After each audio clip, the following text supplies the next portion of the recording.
Boa tarde a todos. Meu nome é Lucas Aruza e minha apresentação é sobre entendendo o ser humano de forma categórica. Mas o que seria essa forma categórica? A forma categórica é aquela que pega um assunto grande e divide em menores assuntos, divide em categorias. Por exemplo, para o ser humano, nós podemos dividi-lo em 3 categorias. A primeira categoria é a categoria da aparência, aquela que se refere a como nós vemos a pessoa e como ela aparenta para nós. Esse fator ele pode ser isolado dos outros quando, por exemplo, você tem uma pessoa que você não sabe nada sobre, não sabe o nome, nem nada, apenas a reconhece visualmente. E isso estabelece um vínculo onde você reconhece a existência dessa pessoa apenas numa condição visual. A segunda categoria é a categoria social, aquela que determina a nomenclatura e as relações que a pessoa tem. A relação de pai, de filho, de irmão, de irmã e de amigo. Quando, por exemplo, eu digo um lutador, você pensaria, por exemplo, em alguém que é forte, alguém que é ágil, alguém que sabe lutar. E essas qualidades são inatas ao título. E que você presume essas qualidades apenas baseado no título, assim isolando também esse fator dos outros.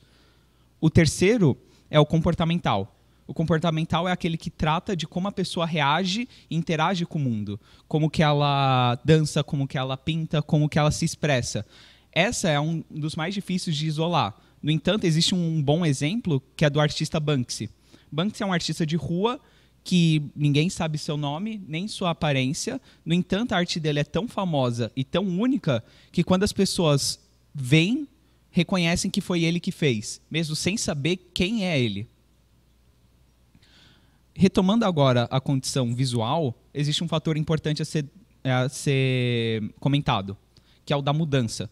O ser humano muda, ele envelhece e assim a sua aparência muda ao longo do tempo. Esse fator remete a um antigo paradoxo do barco de Teseu. O que é esse paradoxo? O paradoxo do barco de Teseu é um que trata da história do barco de Teseu, obviamente, e que é um barco que, ao longo das viagens, sofre mudanças, perde peças e ganha novas também. E chegou um ponto, então, que nenhuma das peças originais na construção do barco estava mais nele. O barco mudou por completo e, visualmente, ele não era o mesmo. No entanto, a pergunta que surgiu era se ele continuava sendo o mesmo barco, se ele continuava sendo o barco de Teseu. A minha resposta para esse paradoxo é que o barco continuava sendo o mesmo, não por uma questão visual, mas por uma questão social. A relação que o barco tinha com Teseu, o fato que Teseu conotava o mesmo sentido ao barco que ele conotava ao barco antigo, cria um vínculo que, da forma que ele tratava o barco e que ele trata o novo barco, era o mesmo. E assim ele é tido como o mesmo.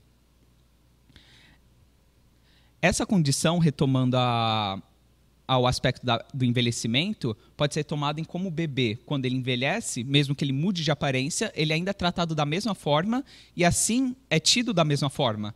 Ele ser tratado como filho, ele ser tratado como irmão, ele ser tratado como amigo, faz com que mesmo que ele mude de aparência, ele ainda seja o mesmo. Essas qualidades, quando elas entram em junção, elas formam um ser humano. No entanto, essas não só cabem ao ser humano, elas cabem também a ideias e objetos. Pegue, por exemplo, uma pintura, como a Mona Lisa. Quando você olha para a pintura, você entende que alguém a fez. Você pode saber que foi Leonardo da Vinci, ou você também pode não saber. Mas, no entanto, quando você pensa em um artista, você também pensa na sua capacidade de criar. E essa capacidade de criar e de formar objetos é algo que põe além da existência do indivíduo. Pegue, por exemplo, uma casa. Uma casa é construída por um construtor. E dessa maneira, a existência do construtor existe tanto na casa, além da forma física.